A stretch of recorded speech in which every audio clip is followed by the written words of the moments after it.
This week's Parsha is Acharei Kedoshim. Some people call it Acharei and some people call it Acharei Mot. I can only assume that those that miss out the Mot is because Mot means death.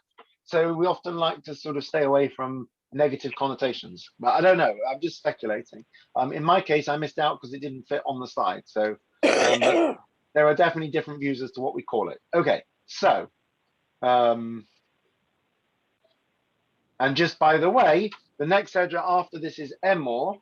So this, I believe, gives rise to the saying Acharei Mos Kadoshim, which is this week's Edra, and then Emor, which is next week's Edra. If you put them together, you get Acharei Mos Kadoshim Emor, which means that after the death of holy people, you speak about them, which is the basis of eulogizing people.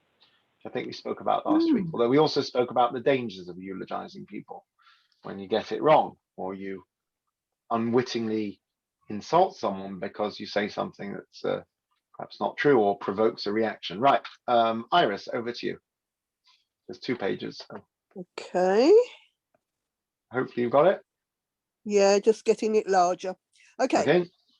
Following the deaths of Nadav and Abihu, God warns against unauthorized entry into the holy. Only one person, the Kohen Gadol, the high priest, may, but once a year on Yom Kippur, enter the innermost chamber in the sanctuary to offer the sacred Ketoret to God. Another feature of the Day of Atonement service is the casting of lots over 2 goats to determine which should be offered to God and which should be dispatched to carry off the sins of Israel to the wilderness. The Parsha of Acharei also warns against bringing korbanot, animal or meal offerings, anywhere but in the holy temple, forbids the consumption of blood, and details the laws prohibiting incest and other deviant sexual relations. Coming? The Parsha of Kadoshim begins with the statement, "You shall be holy, for I, the Lord your God, am holy." This is followed by dozens of mitzvot, divine commandments, through which the Jew sanctifies him or herself and relates to the holiness of God. These include the prohibition against idolatry, the mitzvah of charity, the principle of equality before the law, Shabbat, sexual morality, honesty in business, honor and awe of one's parents, and the sacredness of life. Also in Kadoshim is the dictum which the great sage Rabbi Akiva called a cardinal principle of Torah, and of which Hillel said, "This is the entire Torah, the rest is commentary. Love your fellow as yourself." Thank you. Right, so lots to unpack, as they say. So there are 2 great commandments in the Torah, in Kadoshan. Let's have a look at what they are, and this is what we're going to look at today. And the idea of holiness, what it actually means. Oh, my video's off. It's strange. Is one of my videos on? You're on now. It's back on. I'm back on. Right, there we go. Right. So let's look at the first one. This is very well known. Right. Who'd like to read number 1? Who's number 1 today? Okay, I'll read it. Yeah. You shall not take vengeance or bear a grudge against your countrymen. Love your fellow as yourself. I am the Lord. Right. V'ahavta l'reacha kamocha. 3 words, crucial words. Love your neighbor as yourself. Okay. Next one. Another fundamental principle. Who'd like to read Excuse me, number 2? Rabbi. Yes? I've lost the screen share, and I can't seem to find anywhere to get it back. What are you seeing on your screen at the moment? You. I'll try resharing. Just give me a minute, see if that helps. Oh, it's all right. It's back again. Oh, no, it's not. I've lost it No, again. that's because I stopped it. I'm going to redo it. 1 second. Here. Tell me if you get it back. For some reason, there's a delay when you share screen. Yeah, I've got it back again. Okay, right. Okay, who'd like to do number 2? Any volunteers about for that. number 2? No problem. Any tech support is free. Any volunteers for number 2? Well, very quick on the first one. I'll read it again. The stranger who resides with you shall be to you as one of your citizens. You shall love him as yourself, for you are strangers in the land of Egypt. I, the Lord, am your God. Okay, so loving the stranger, this is the second one. Right, so loving your neighbor like yourself, and the idea of loving the stranger amongst you. Anyone remember why it says, I am the Lord your God, with all these kind of laws? Another one where it says, I am the Lord your God, or you shall fear God, is about standing up before an elderly person. It says, you should fear God. Anyone remember why we sometimes have a mitzvah that says, I'm the, by the way, sorry, if you look at the Hebrew, I don't know why it's so squashed up there, but anyway, anyone know why? Remember this from the past? No? No. So it's basically, I'm going to, you only need one of me, 1 second. It's basically that this is something that is given over to your heart, as Rashi says. It's something that it would be very easy to fake or to fudge. And so it says, I'm the Lord your God, meaning I will know the truth. I'll know whether you really had love for your neighbors. I'll know whether you really treated the stranger like yourselves or not. You might think you can get away with it because no one's going to know, or you'll just feign ignorance. You say, I didn't know, but I will know the truth. So these are often things that are not necessarily things that, no one ever got arrested, as far as I know, for failure to demonstrate Avat Yisrael. Right? We're arresting you on suspicion of violation of the Torah principle of loving your neighbor like yourself. I never heard of such a thing. Never heard of a Torah, din Torah that took place on such a principle, even though it's a Torah commandment. So this is something that's very much, if you want to say, personal ethics almost. Rabbi, So yeah. Rabbi, sorry to interrupt you. You might not be able to do anything, but Lisa can't hear anything. Oh. But I think she's got poor internet. She's got poor connection. But she's coming back on Facebook later. Okay. If she can't go on okay, now. so she could do the Facebook, or the other option is to dial in by phone. For let me see that. Oh dear. Yeah. I'll give you the telephone number so right. she can dial in by phone. Is she still on? I'm not sure if she's still on. Lisa, you still there? No, yes. Beryl's going to give you the phone number. 0203 481 5240. And then you need them. Then you'll need. And then you just follow the instructions. Okay, great. You need the meeting number as well, but you should have that. Okay, if any problems, let us know. Okay, yes, technology is great when it works. Okay, so 2 fundamental principles that we find, and you might recall that loving the stranger is mentioned 30-something times, I think, in the book of Leviticus. So it's a big one. So when people talk about asylum seekers, it's not so far off from basic Torah value to look after those amongst you who are strangers now, or foreigners. So the golden rule of every religion is often cited as being, it's not whoever has the gold makes the rules, so that is the golden rule as well. But it's love your neighbors yourself. Or, as Hillel said, on one foot. Let's see. Right, who wants to play Hillel for the balancing? Julian? What is hateful to you, do not do to your neighbor. That is the whole Torah. The rest is commentary. Go and learn. Right. Anyone spot the difference between love your neighbors yourself and what Hillel says here?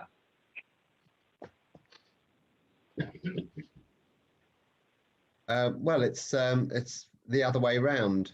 Right. It's not a positive. It's right. It's negative. Sure. It's 2 sides of the same coin, but one is expressed as love your neighbor. The other is expressed as because you wouldn't want this done to you, don't do it to others. They both have a potential flaw, right? We've said before, love your neighbors yourself, but you have to have self-love and you have to have self-respect. Otherwise, you won't be able to love someone else if you don't love yourself, because you won't have a healthy relationship. From the other side, what happens if a person says, I don't know, a person is a masochist or they're happy to be a victim? So, oh, this is not hateful to me. Or, somebody says, well, how would you like it if somebody stood on your foot? Oh, I wouldn't care. Well, so what? You still shouldn't do it to others. So the reciprocity has potential to go wrong. But these are very much rules of reciprocity that, don't do this to someone else because you don't want them to do it to you. Tit for tat. They're not particularly wholesome. They are basic laws of civil behavior in society. Love is something different. Sorry. So the way it's expressed by Hillel, right? Don't do this because you wouldn't like it if someone did it to you, right? We always say to kids, we don't. I don't know. Do we say to kids, you should be nicer to people and kinder to people? It's a good value. Or do we say you wouldn't like if someone did that to you, so don't do it to other people? How would you like if I did that to you? How would you like if someone bigger than you came along and whacked you on the head? So don't do it to other people. Versus saying it's fundamentally wrong. You should love the other guy. You should all be friends. So I guess there's different approaches at different times. But certainly, interestingly, the way Hillel expresses it is very much sort of pragmatic and quite negative. You wouldn't like someone to do it to you, so don't do it to them. Love is something different. Love, these two commandments to love your neighbor as yourself, love the stranger, are quite revolutionary. I don't know if other civilizations had an imperative to love your neighbor, to love the stranger, but it's a very sort of strong kind of moral thrust of Judaism, basically. And I don't know if other cultures or civilizations had it, but it's very fundamental to Torah. That's why Rabbi Akiva and Hillel said this is klal gadol b'Torah. It's a very important principle. Hindus do to a certain degree, but it's very much a matter of self-preservation, right? Because they believe that certain of the gods, of the Hindu gods, visit people in disguise as strangers in order to test their behavior. So you treat strangers better than you would treat anybody else, right? Because you're afraid that they might be the Hindu gods. Right. So it's okay, or we might pragmatic. say, yeah, or we might say, treat other people well because you don't want them to rise up or vote against you or whatever, stab you, or that's a pragmatic consideration. But we're saying as a value of Judaism is, I think I quoted this when we were learning Pirkei Avos, there's Baal Shem Tov who says, I don't know where he says it, but he famously said that any mitzvah you do that does not have a component to it of Avas Yisrael, the mitzvah is lacking. So what does that mean? So some are obvious. So Pesach Seder, the first thing we do is we say, I'm opening my doors to anyone who needs. That's Avas Yisrael. That's love your neighbor. That's sharing and helping others, right? Giving charity. Okay, that's obvious. Helping people out. Even something like a lulav, you can share it with somebody else. That's fairly obvious. Other mitzvot, it might not be so obvious. How do I demonstrate a love of my fellow mankind, humanity even, when I don't know. Can't think of an example. I'm sure there must be examples. When I bench, right? There's a mitzvah to bench. Okay, what's that got to do with Ahavat Yisrael? So might not be so obvious, but it's an interesting idea that it is such a fundamental principle. We learned in the Perek this week, it says that you shouldn't separate yourself from the community. And we said in the Mishnah, Hillel gives a few examples. Oh, the same Hillel. There we go. I think it was Hillel. Yes. Gives a few examples of things that could separate one from the community, being judgmental, or thinking that you basically can make it on your own, and all these things. Now, again, the idea of not separating yourself from the community is tied into Avas Yisrael, but it's not enough to say, I'm all right, Jack, I look in after myself. You have to look after others. You have to care for others. You have to love others. It's a value. It's not a value because of pragmatism. I think I've told before, I once gave a talk at a business ethics meeting, and the introduction by the dean of whatever business school it was, where he said that, basically, religious ethics is about doing the right thing because it's the right thing. So he said, often we teach our students that, you must follow all the regulations and you must follow protocols because otherwise you'll end up in prison. So the corollary to that would be that if something's not enforced, you don't have to follow it. Right? So it's okay because you won't end up in prison. So you won't get caught. Well, is that really the only reason to be moral and ethical? Or is it because it's the right thing to do? He also said that people say honesty is good business. But even if it's not good business, you should be honest. Sometimes honesty isn't good business, right? Gerald Ratner found that out, yeah? So it was Ratner, wasn't it? That famously rubbished his own products. Right. So honesty isn't always good business, but still it's a good value to have. So morality, love, and love for your neighbor, love for the stranger, not because of some pragmatic consideration or some ulterior motive, but as a value in and of itself. So a person comes along and says, you know, I try to have Abbas as well. When I see someone in shul that needs a meal, I always invite them. No one ever invites me back, so I'm going to stop doing it. Wait a minute, that's not why you're doing it. You're not doing it for that. Of course, it's nice when it's reciprocated. Of course, it's nice when, you know, the circle of kindness comes back to you. I remember many years ago, the lady in Manchester called Janice Hyman is a very dear friend of my grandmother. She's a bit younger than her, and my grandma at the time was in hospital. And we traveled from Cardiff by train. I remember I went with Ellie and Bear. They almost wouldn't let them into the hostel because they were kids. I said, we'd come all the way to see their great grandmother. They let us in. Anyway, it's before COVID. And this friend Janice picked. I don't remember why we were in touch. Maybe she knew the bus routes or something, and I was in touch with her. And she said, you know what, I'll pick you up from the station. And I said, no, that's ridiculous. It's a half-hour drive. We'll get a bus. She said, I'll pick you up. It's fine. I'd never even met her before. And my parents knew her. She was like anyway. She picked us up. She was very kind. She chauffeured us around. I said, you know, you really didn't have to do this.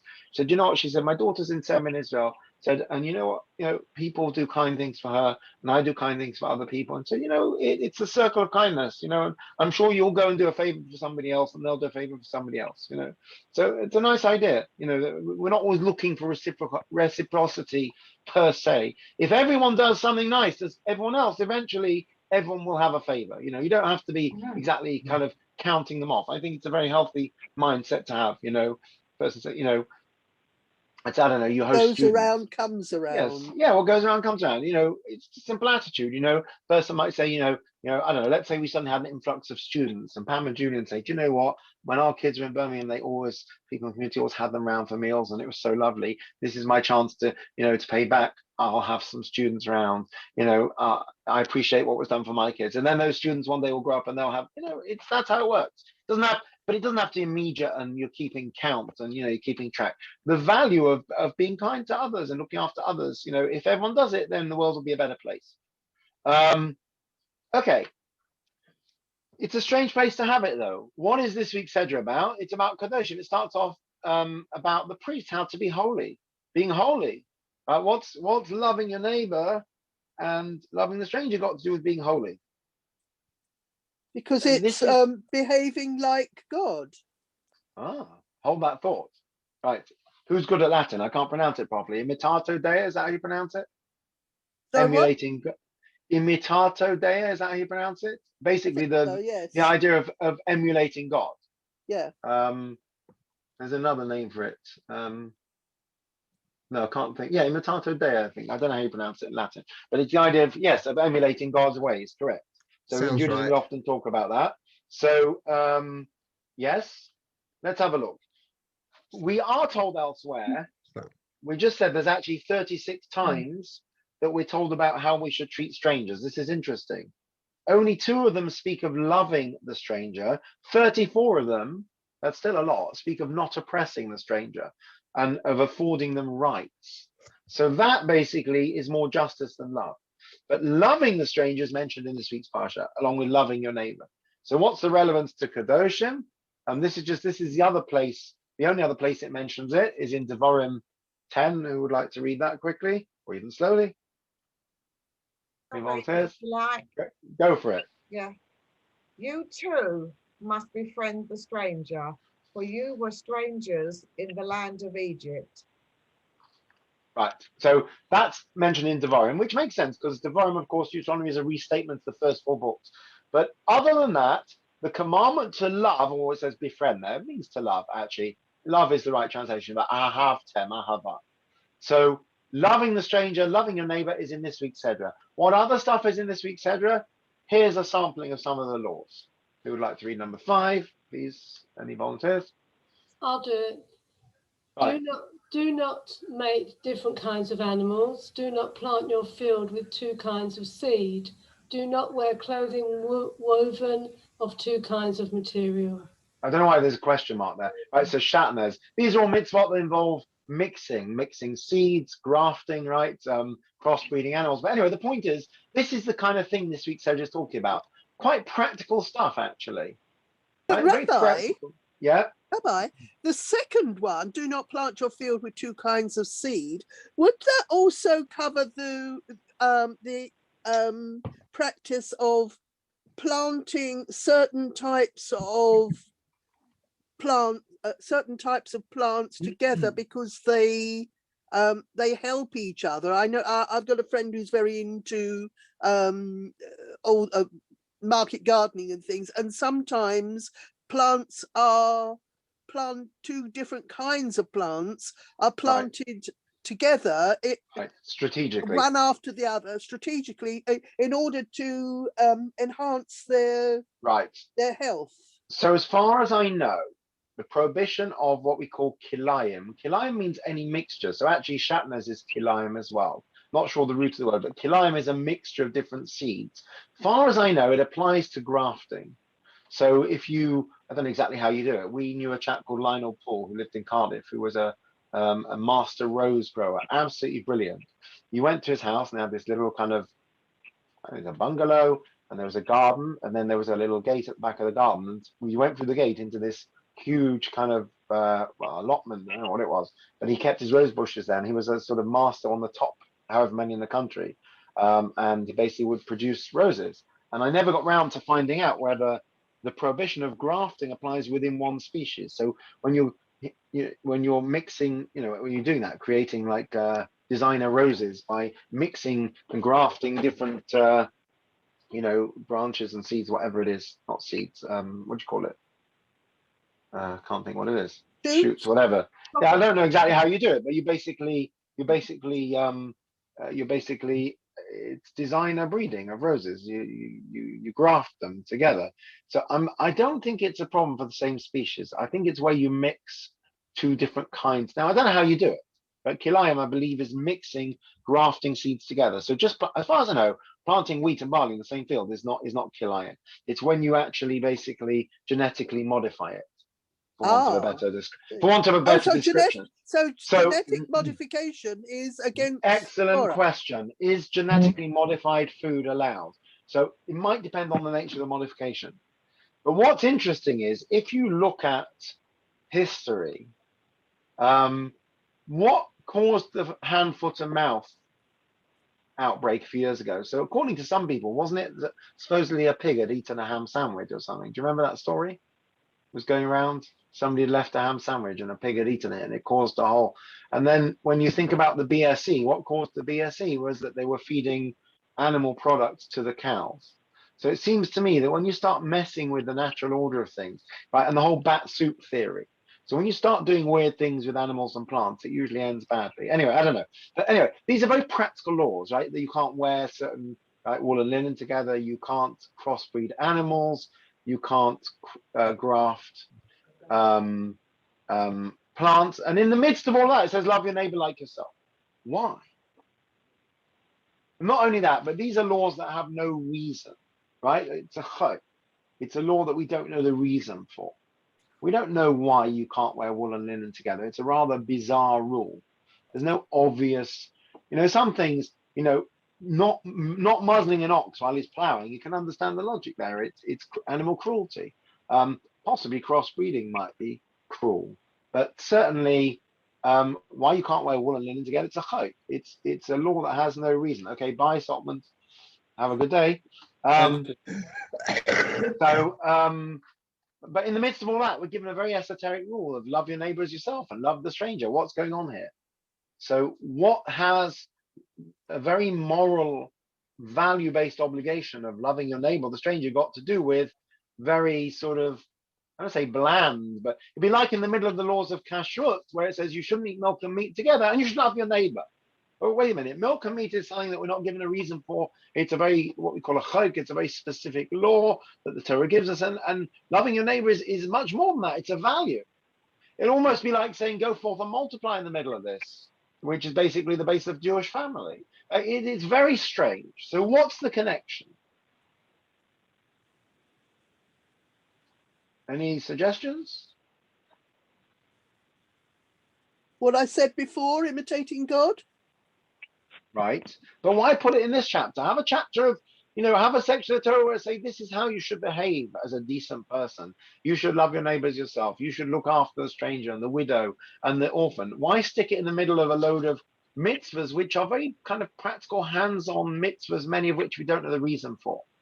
Well, because we don't know the reason for it, we have to be like God in as far as we follow those reasons because God gave them to us. That's And an that's all interesting we thought. know. Okay, so the same way, I don't know why you can't have shatnez. I just know the Torah tells me not to have wool and linen together in a garment. So in the same way, God tells me to love my neighbor. It might be illogical sometimes, right? Some of the neighbors we've had over the years are very hard to love. So it might be completely illogical. But nonetheless, something the Torah says, that's an interesting point. So our perspective on doing, when we do mitzvot that are meaningful to us, when Shabbos is meaningful, or going to mikveh and keeping laws of family purity is meaningful and brings, meaning and spirituality into your life, or davening or whatever. Let's take Shabbos. When Shabbos is meaningful for you and beautiful and spiritual, that's wonderful. What happens when there's a clash? What happens when you lose your job because you won't work on Shabbos? And suddenly Shabbos for you becomes, a yoke hanging around your neck that is because of your Shabbos observance, you are impoverished and you can't find a job like some people in the 1940s in America. Suddenly Shabbos doesn't look so beautiful anymore. So are you going to say, Shabbos for me is all about beauty and rest and calm, and if it's not going to be that, I'm not going to keep Shabbos? Or are you going to say, regrettably, Shabbos for me right now is not what it should be, but do you know what? I still have to do it, right? Or a 3-day Yom Tov for somebody in isolation is not particularly beautiful, but it's still Yom Tov. So maybe that's the idea with all these things. Even the mitzvahs, as a really good point, even the mitzvahs we know the reason for. Look, it's fairly obvious why you should love your neighbor like yourself. It's the basis of a kind and giving society where we'll all take care of each other. But you know what? Even when that makes no sense, when your neighbor's being a pain, or the person is not receptive, or the person is very hard to love, it's not your neighbor literally, but it means that your fellow.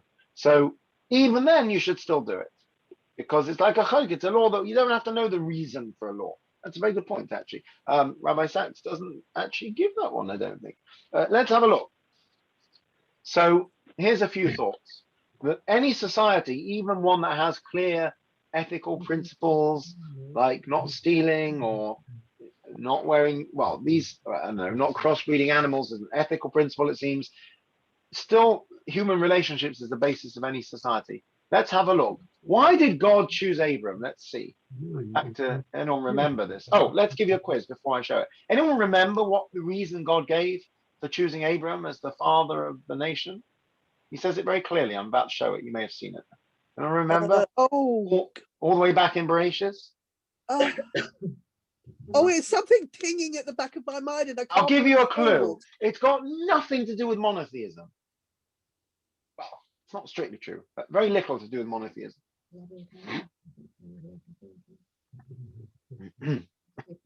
Oh no, I can't bring it forward. Is it because he did his idols? Because he told his father about about speaking to them. Let's see. Let's have a look. He showed kindness to people. There you go. Well done. Right. Beryl, I think you should read. Was that Deborah or Beryl? Sorry. No, Deborah. Deborah, would you like to read then? Go on. For I have chosen him so that he will direct his children and his household after him to keep the way of the Lord by doing what is right, tzedakah, and just, mishpat. Right, there you go. It doesn't say by teaching them about the one God. It says he will direct his children to act in the ways of righteousness and justice. Interesting, it doesn't say chesed, actually. It says righteousness. Right? Rabbi, yes? I thought you said, I thought you asked why God chose Abraham. What was the reason for choosing Abraham? You're right. It's not. I didn't quite ask the right question. Because God didn't choose him because that was what he did anyway. It was because he chose him to do that. Right. This is a bad translation. If you look at the Hebrew, I didn't spot this. The Hebrew is more.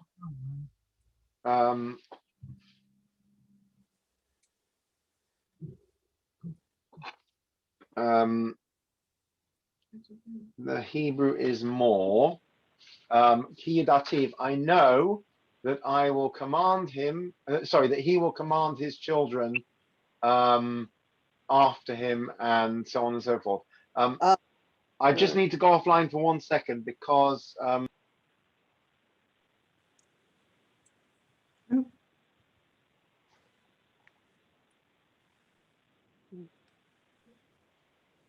Yeah, as often translation is appalling sometimes, isn't it? Not necessarily in that, but I mean, on Facebook, the translation of Hebrew is absolutely awful. You'll have to tell them.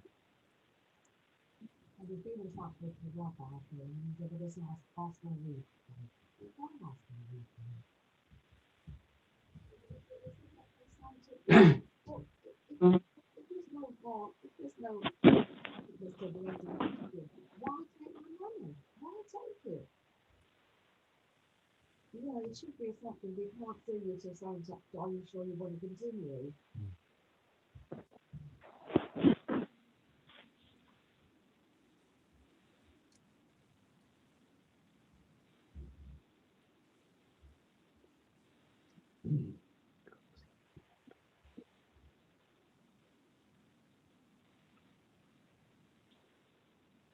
I always plant stuff together. I've got garlic and radishes always planted together. Yeah, well, my friend, he has a tendency to plant different things together because he says that it's better for the health of the plant. Yeah. I don't know. If you plant garlic round roses, keeps the green fly away, that sort of thing. Oh, green fly don't like the smell of garlic either. Apparently.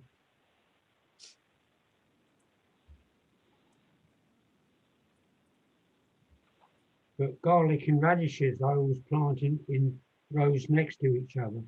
Yeah. But they're similar, aren't they? They're both bulbs or tubers or whatever they call them. Yeah, it's similar, like, not the same. Not the same. No, but that is when you can do wheat and barley together. Radishes are more like carrots, aren't they? They're a swollen root, but garlic is a bulb, I think, isn't it? I'm back. Sorry, folks. Go on top. Right, I'm back. Down. Okay, sorry about that. I need a full-time technician, really. Okay, so yeah, the Hebrew is not the best translation here. Sorry, the English. What it really, the way I would translate it is ki yadati. God says, I know of him, the man that he will direct his children in my ways, and that's why I've chosen him. So not that I've chosen him to direct them, because you're right, you could choose anyone to do that. God said, I'm choosing you. You're going to teach your children. The Hebrew is more suggestive of I have chosen him in the knowledge that he will pass on these values to his children. What values? Tzedakah Mishpat. Let's see another one. Let's see what Hosea has to say. You might recognize this one. Who'd like to read this? Any volunteers? I'll read it. Okay. If you want to do it, can you do the Hebrew as well? That would be quite good because people might recognize it. If not, don't worry. Rastich li ve'olam va'arastich li v'tzedek u'mishpat u'v'chesed va'arastich li va'emunah va'yadat es Hashem. Right. Thank you. In the English? God tells Hosea, I will betroth you to me in righteousness, tzedek, and justice, mishpat, in kindness, chesed, and compassion, rachamim. Interesting. So again, right, we say this when we put on tefillin. People often sing this at weddings. I will. What God says, what binds you to me? Righteousness, tzedek, and justice, chesed, kindness, and compassion, mercy. Doesn't mention love. Previous one also didn't mention love. Tzedakah, mishpat. So normally, the values we find are mishpat, justice, tzedek, righteousness, kindness. Let's see one more. This is Jeremiah. What does he have to say? Who'd like to read number 8? Who hasn't read yet? I haven't. Go for it. Right. But only in this should one glory, in his earnest devotion to me. For I, the Lord, act with kindness, justice, and equity in the world. For in these I delight, declares the Lord. Okay, so again, righteousness, justice, kindness, compassion, not love.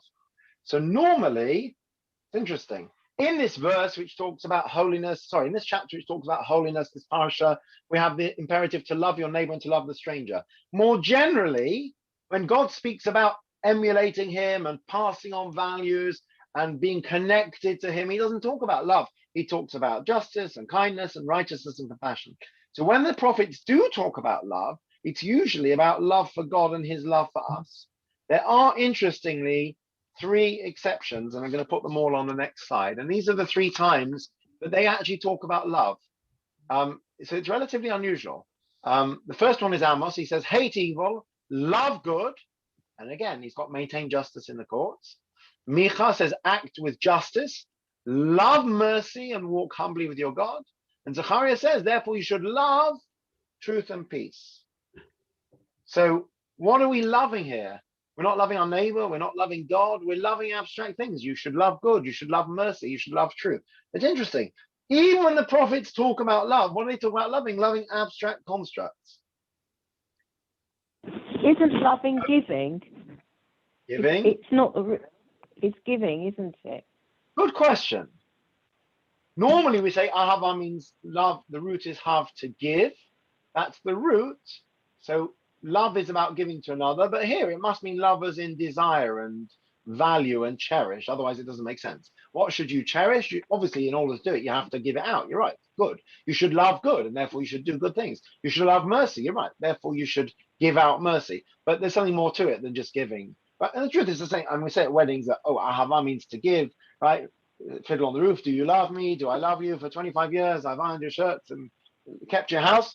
But of course, there is more to love than that. So it's not just giving. It's also cherishing and valuing and so on, and feelings of intimacy and so on. So I guess here, love good means, yes, you should give and practice goodness.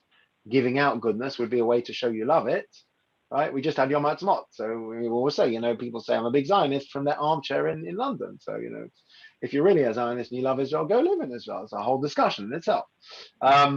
So love goodness means you have to give. Of course, you have to act with goodness. You have to give out goodness, but it also would mean to cherish and value. Love mercy means this is something you should value and cherish above all. Love truth. They're still abstracts. It doesn't say love. It doesn't yet say love your neighbor, love God, love the stranger. It's all loving abstract things. But these are all values which drive society. Right? Loving goodness and hating evil, acting with justice, loving mercy. These are all values that drive a fair society. So, and if you love all those things, you will love your neighbor, because by loving all those things, you will do things for your neighbor that show that you love them. Right. There's an It's very interesting hard thread. to love the neighbour. Okay, that's a Very different hard. question. But the thread here seems to be that before we get on to the issue of Kadoshim and holiness and so on, the thread here seems to be that Judaism and Torah and the prophets are concerned with character.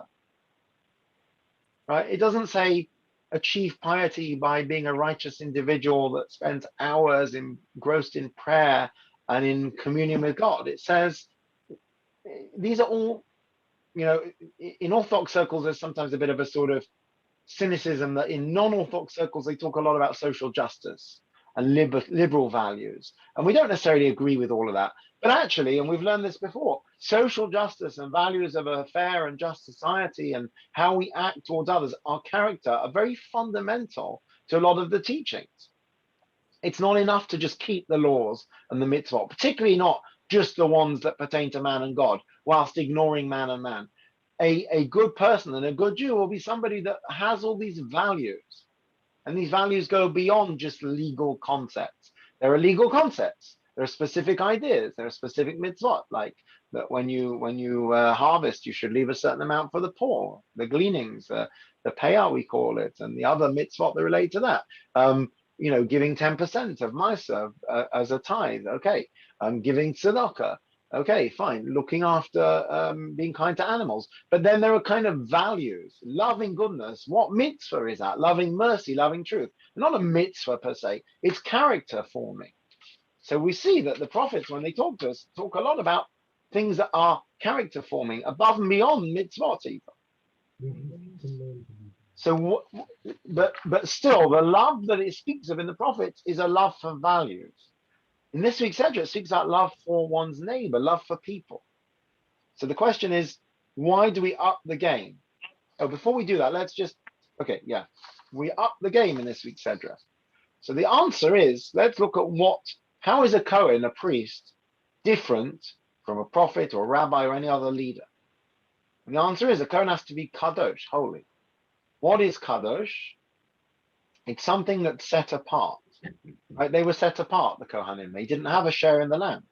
They didn't work in the fields. Right? They're basically their area, if you like, their sort of circle, their sphere of influence was the temple or the Mishkan. In God's presence, they were ministers for God's presence. They had to keep pure and separate. So until now, until we get to this Sedra of Kedoshim, if you would ask someone, what is Kedusha? What is holiness? They'd probably say, oh yeah, that's Aaron, the high priest. He has to be very holy. He's not allowed to touch a dead body, has to keep certain rules, has to live in a very elevated way. They don't have a land to plow or to harvest because they're too busy ministering to God's needs. You know, historically, ministers of religion, I think, were exempt from being called up to military service, not just because of pacifism, but because their role was so important as ministers. I think until recently, ministers were exempt from jury service. I think that's changed now with a lot of the changes to the rules of jury service to make juries more reflective of diversity of society. But, you know, it used to be that you could say, I'm a minister of religion. I'm a minister of religion. You know, it's a very important job. You know, you live, you know, but when when the state of Israel was founded, and Ben Gurion was the one who was very secular, who was the one to establish the principle that there would be a certain number of scholars of Torah who would sit and study and be given a stipend by the state, right? That was something Ben Gurion agreed to. It wasn't just because of, I don't think it was just because of wheeler dealing to get the religious parties on board like it is nowadays. There was a principle there that a Jewish nation has to have people who sit and study, who are holy scholars of Torah. It got out of hand, and now you have many, many people doing it, and people have lost sight of perhaps the origins of it. But any society has to have elite scholars and ministers and priests. Every society had that, and they were charged with living a very holy life and ministering for the rest of us. Now, okay, you may or may not like that. It's a caste system. But interestingly, it's not just the Kohanim. What does it say? I'm going to skip that for a minute. Just before the giving of the Torah, this is what it says in the book, in the Parsha of Yitro. Anyone want to read? Pam, have you read yet? I have, but I can read again. I'm sorry, Stephen, you've got your hand up. Oh yes. I was just going to say about what you're saying before about rabbis and so on being exempt from military service or from jury service and so on. Yeah. I just think that in situations where ethical judgments are made, a rabbi or a minister or something would have an input to make. That's all. Correct. And I think the problem with jury duty was that juries were seen as non-reflective of society. Now, interesting, when I probably told the story before, when I was in yeshiva, my Rosh Yeshiva is called Rabbi Goldberg. He evidently had served on a jury once in New York City. Now, he was an old Russian Jew who spoke English with a heavy Russian accent, but was obviously extremely, I don't think he'd ever had any secular education. He was an extremely learned man. And the story went that they very quickly made him foreman because they saw how good he was at analyzing things and what a clear head he had from all his Talmudic learning. So, absolutely 100%. That's a very good point. That's the problem with anything that seeks to be reflective of society, that if it's like we say about MPs, they're not reflective of society. You know, there's not very many female or ethnic minority MPs. So there's always that issue. But the concept of, you know, having people that kind of lead a slightly monastic life, if you like, is one that every culture has in some form or another. You often have people whose role means that they're expected to keep a certain distance and whatever. So traditionally that was the children of Aaron. But interestingly, if we look right before the giving of the Torah, we've got this. Let's see, Pam, I think you haven't read yet. Would you like to read? Yeah, I have, but I'll read again. Oh, sorry, right. It's fine. But you shall be But you shall be to me a kingdom of priests and a holy nation. These are the words that you shall speak to the children of Israel. Right? So that's not just the Kohanim, it's everyone. You shall all be a nation of priests and a holy nation. So whatever this Kadosh means and Kedusha, Kadoshim, it can't be something that only the Kohen can attain. Let's look at the beginning of Kadoshim of the Sedra. Who would like to read? Who hasn't read yet? I've lost track. Are we back to Iris? We're back to you, Iris, I think. Okay. The Lord spoke to Moses, saying, "Speak to the whole Israelite community and say to them, you shall be holy, for I, the Lord your God, am holy." Okay, so again, this is the whole nation gathered, and Moshe says, you shall be holy. So which is it? Is the Kohen holy, or are we all holy? So clearly, there is something to this, that yes, there is a notion of the Kahuna, the Kohen, the priesthood, but also all of us have to be holy. What is the word for holy? Kadosh. Anyone know what Kadosh means? Separated? Separate? Right, it means separate, distinct. You shall set yourselves aside to a higher standard. What's the verb that's usually... That was Korach's complaint. That was correct. Korach. How can you hold yourselves to... How can you set yourselves aside? Korach threw this back at them. We're all holy. So the truth is, you're right, and he's right too. We are all holy. Right? It's like somebody would say, you know, Rabbi, can you say a prayer for my mum? She's not well. I take them, well, you can pray to God as well. He listens to you. They'll say, I know, but you're a rabbi and, you know, you're a man of God. You know, I'd like you to do it for me. So we're both right. Every Jew can say a prayer. Every person can pray to God. God is accessible. But also people feel that some people perhaps might have more of a, not about connection, but more confidence. We're all holy, but some are more holy than others. Yeah, that's it. Exactly. Right? All animals are equal. That's it. Basically, in a nutshell. Right? It's a fusion between a socialist society and a meritocracy and a aristocracy. I guess it's somewhere in between. The word we usually use, besides for kedusha, is a different one. The word is lahavdil, like havdalah. Let's have a look. Right? Havdalah, the concept of havdalah. I'll just whiz through these. Vayikra 10, the beginning of Vayikra, when it talks about sacrifice, ulahavdil, God says to distinguish, to separate between the sacred and the profane, right? God distinguishes and makes distinct differentiates between the holy and the non-holy. He distinguishes between the clean and the unclean. You make a division, you make a clear line. Right? Elsewhere it says also in Vayikra later on, lahavdil, to separate, to make distinct between pure and impure, living things that you can eat and things you can't eat. That's talking about kashrut. And here also, in this week, it says, Vayisam li kadoshim, you shall be holy to me. Ki kadosh ani Hashem, I'm the Lord your God, I'm holy. Va'avdil eschem, I will distinctify you and set you apart from the other nations to be mine. So this idea of being holy is tied to being different and distinct and separate. And in the sense of, we use that for light and dark, for day and night, for the upper and lower waters also, talks about making havdalah. So we are distinct. So here it's all kind of coming together. We have, of course, laws that are very practical. In the midst of that, we have this business of being holy. It talks about the Kohanim, but it talks about the rest of us as well. And then it says you should love your neighbor. So what's going on? Elsewhere, when the prophets speak of love, they speak of loving values. Here in Kadoshim, actually speaks of loving humankind and humanity. Where's all this going? God says you shall be kadosh, you shall be distinctive, you shall be sanctified, and you shall be different from others. Why? Let's see. Because we'll finish in 5 minutes. Because very simple. What does Rabbi Akiva say? Who would like to read number 13 from Pirkei Avot this week? Actually, I'll read it if you like. Yeah. He, Rabbi Akiva, used to say, beloved is a man, for he was created in the image of God. There you go. Use of the word love. Man is loved, presumably by God and by others. Why? Because humankind are in the image of God. So this is the idea. Why should you love your neighbors yourself? because your neighbor is distinctive. Why? Because they're created in the image of God. It's all tied together. What is holiness and Kedusha? It's being separate, it's being different, it's being distinct. What is being different? The humankind is different. Why? Because we are created in the image of God. So we are already holy, we are Kadosh, we are separate. How do you sanctify yourself? Yes, don't wear shatnez, don't crossbreed animals, but also love your neighbor. Why is loving your neighbor making you more holy? Because it's all tied to the whole idea of humanity. They were in the creating the image of God. It's as simple as that. It's very simple. So you can't have, I'm a righteous person. Why? Because I keep the higher standards of kashrut and Shabbat and Yom Tov, and I put on the most expensive tefillin every day and blah, blah, blah.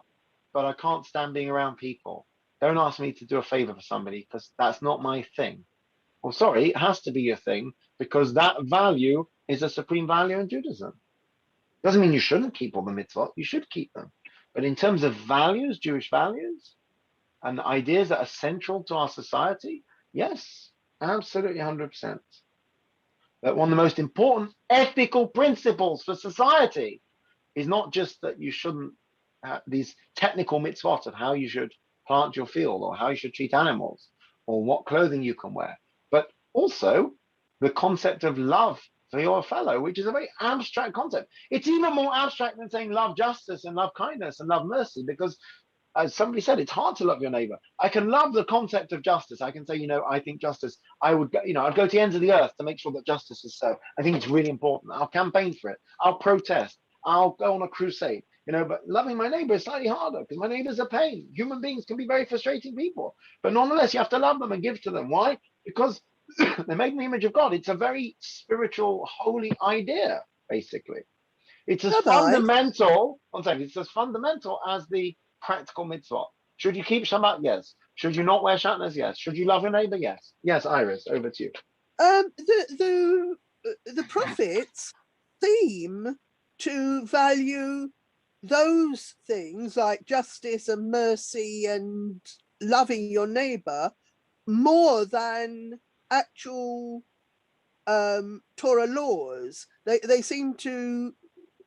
Is this? Am I misreading them? Or no, you're not. No, you're not misreading. We're being selective in our quotes. There are plenty of places. You're right, actually. How many times do the prophets say your empty sacrifices mean nothing to God because you are, fake? There are places where the prophets say, you have to keep the laws and you have to follow the Torah, or else there are definitely places where they do speak of keeping the laws.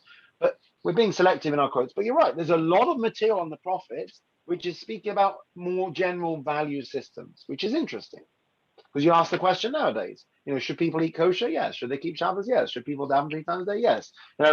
What's going to probably sell people on those ideas?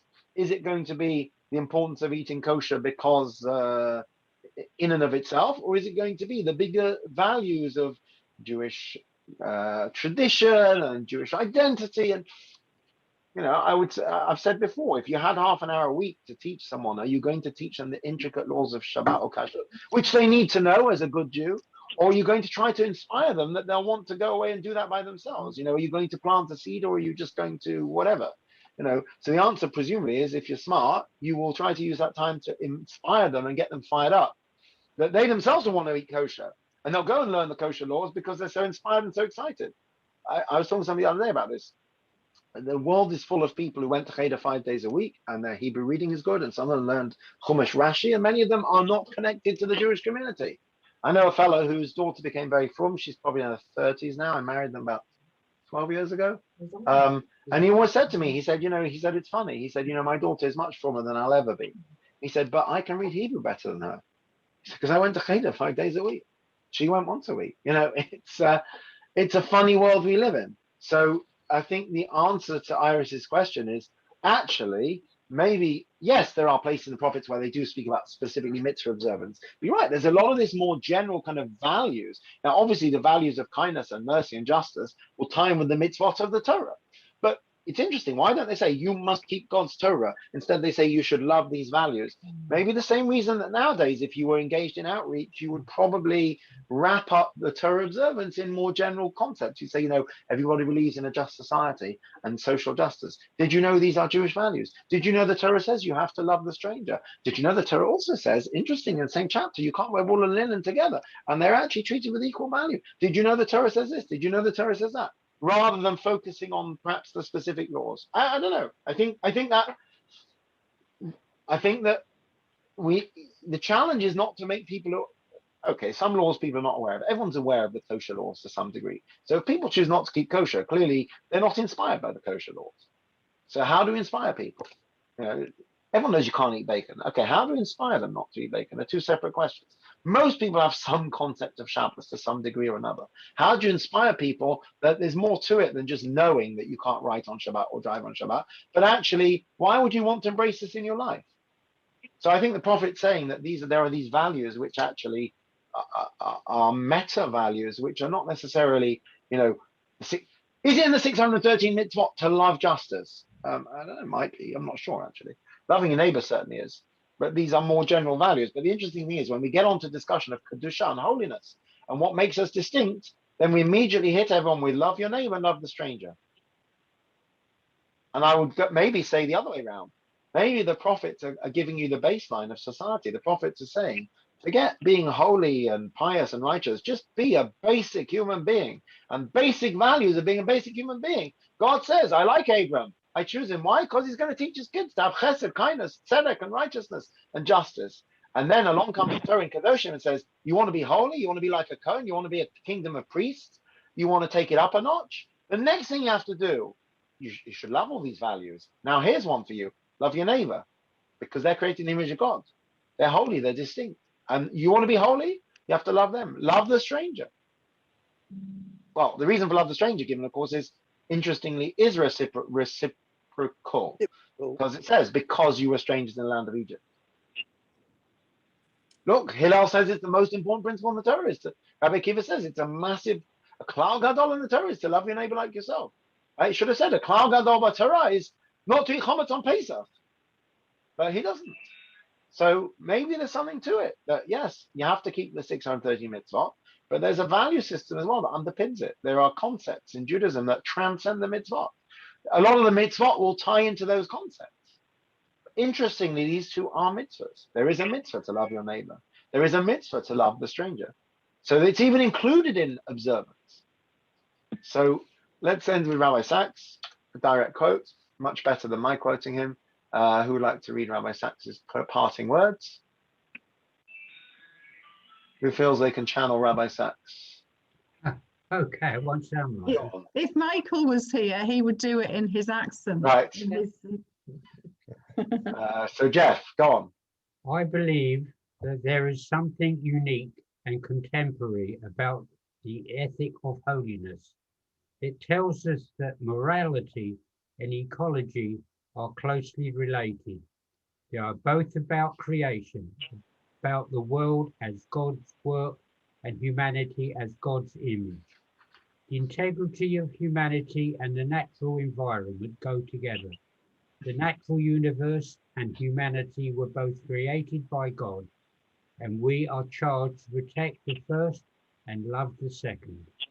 So I think when Rabbi Sachs talks about ecology here, he's talking about your moral environment around you. So the mitzvot we spoke about earlier about justice and kindness, he's talking about the moral environment. So he's saying you have basically society, that's your environment. I think because he hasn't mentioned ecology anywhere else. So I don't think it's ecology in the sense of being green, although that's important. It's the natural environment here. He's talking about society. So you've got society and you've got love of humanity. So the first we said, all the prophets tell us you have to protect society. When it comes to humanity, it goes a step further than that. You have to love humanity. Why? Because they're created in God's image. So a Jew who says, I'm not concerned with social justice, I'm not concerned with community, it's very problematic. Like we learned in Pick Up last week, you shouldn't separate yourself from the community. Why not? Because the community is a manifestation of your love for one another. So community is so important. That's why people seek out community, and that's why COVID has been particularly hard. There we go. So it's an integral part of being a good Jew and being a thorough Jew is Ahavat Yisrael and Ohev Es Hager, that you should love the stranger amongst you, within your midst. Right? We've said previously whether that means the ger, the convert, or it means the resident alien that lives amongst your midst, that you should afford them rights and dignity. Very important. These are overarching principles in Judaism. Right? They don't trump Shabbat and Kashrut, but they go hand in hand. Right. I think it's 11 o'clock. Thank you. Thank you very much. Thank you. Have a So, good Thank night. you. Thank you, Bye-bye. Rabbi. Thank you. Thank Thank you you. very much. thank you for Thank joining us. Yeah. We're going to go just go to my other Zoom now and just check everyone's okay on there. So please excuse me. I'm going to disappear. Have a lovely week, everyone. See you soon. See you, Shabbat. Thank you. Shavua Tov. Bye. Bye, everybody. Bye. Bye.